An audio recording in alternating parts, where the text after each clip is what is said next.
Good morning, ladies and gentlemen, and welcome to the Black Powder Indian Musket channel. We got a Trevil French trade musket here. Now, I bought this for some reason, and I don't know why. Probably because I like this stock, but man, this thing was a nightmare when it come to the lock. You couldn't get anything to work in it or nothing. So I had to do some gunsmithing. Probably the most disturbing thing, I never had this happen to me before, but the most disturbing thing that happened was when I took the ramrod out, and it's got a wooden ramrod.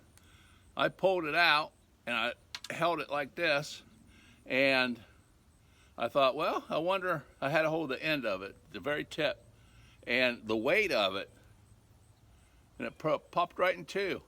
The very weight of it, of the cap, you can see it's like in the grain of it. This went right in two. That ramrod has never even been put down the barrel, at least not by me. It was taken out one time, and the very weight here was enough to tink it in two. I never had any of that problem with them wooden ramrods like that. Thank heavens I didn't try to use it to put a load down. I would have been in trouble. I would have been hurt. But I have this here, got this steel rod at Tractor Supply Company, is where I got it, and then I heated it up and used a hammer on it. I didn't have enough heat. All I had was one of them little soldering torches. You can see that I pounded it down, and it's extra long by about 3 inches or so, so I still can reheat that if I can get it to a torch or something to get it warm enough and really put a nice end on that. But that ain't going nowhere. That's all the flexibility it's got. That's a stiff one. I think it's 1/4 inch steel. Yep. So anyway, I got this thing loaded up, so I thought I'd take a shot with it. This will be the second time I shot it. I had to redo my camera and everything, so while I was doing that, I went ahead and shot it. It worked good. We're gonna try it again. We got a lead ball in here, so I don't know if I can hit anything with it or not. We'll find out. Apparently not. But that barrel really holds the smoke. It's kind of a long fella to kind of cool it down. And that, you know, it's off. You know, it can't got nothing in it. You can't shoot. It's a one-time shot, and you can put a little wind down that to help maybe blow out an amber or anything that might be in there. If you use homemade powder and stuff like that, sometimes you can pick up something that a little tiny, or patches, even a little piece of patch could keep on burning, and that could be problematic for sure. I gotta put this rug down so I can set the stock of it on the rug and not in the dirt. So but yeah, it was really I got some really good guns from them guys, and then I got from Military Heritage or Access Heritage, and then we got some that's just, man, guys, the quality just isn't there. And these, you know, was around the COVID times, so, and after. So I would probably say that more than likely the help wasn't that great. You know, they might have been all stressed out. Who knows? Could have been all stressed out. But anyway, that's a tall booger. Try to get it in the barrel, not all around it. So I thought I'd come out and shoot it. It's a French trade musket. It's a heavy dude too. So there went the powder in, now the ball. And we'll go ahead and, that ball's tight in there, so we'll go ahead and push her down the barrel. And so I've got plenty more rod here. I can work on that tip to get her looking pretty, but she ain't too pretty where she's at, you know. But it does work. I mean, it's flat and everything. It'll put her down. That's my first ramrod to make, and like I said, I didn't really have the heat and stuff to do it with. So all right, powder in a pan. Quite a delay on that shot, actually.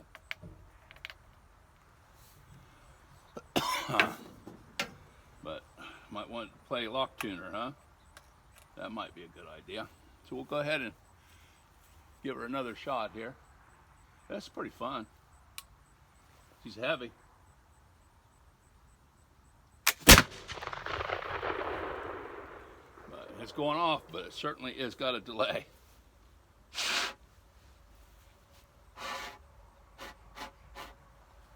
Looks like an old locomotive steam engine when you blow down the barrel to try to make sure you don't have any hot embers.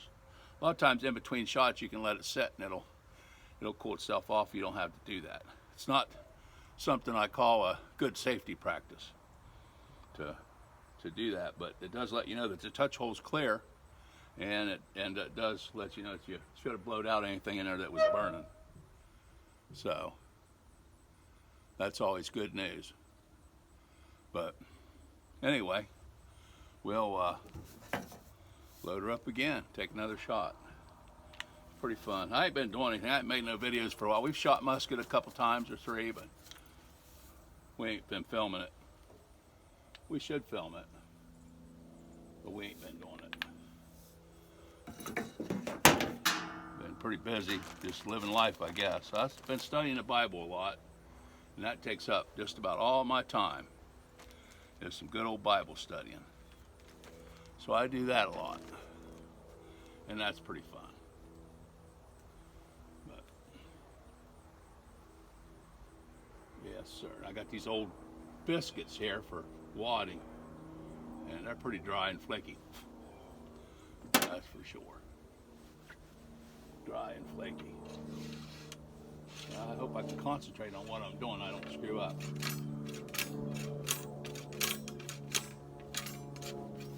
That's a clay ball there. So.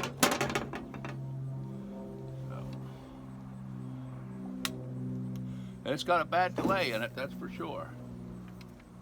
It's surprising. So I might have to see about tuning that lock. That lock's screwed up. The hole right here where the screw goes in there, that's too big for this here particular musket, and the hammer has got a wobble to it. So I don't know how to fix that problem. But we'll take another shot. And we got nothing that time.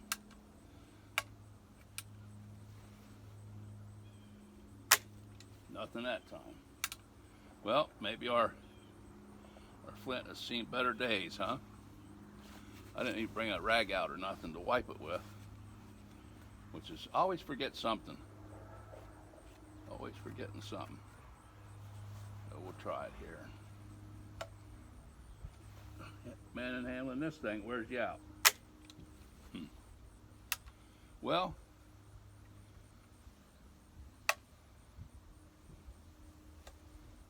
I guess that's about it for today. I'm gonna have to figure out, go get a screwdriver and stuff, and see why I'm not getting a spark. Well, anyway, there's a boing. There's a little bit of shooting with the tevil. I guess it's called tevil. French fur trade musket. So I gotta clean this dude, but I don't know why it quit sparking. That flint surely feels sharp enough.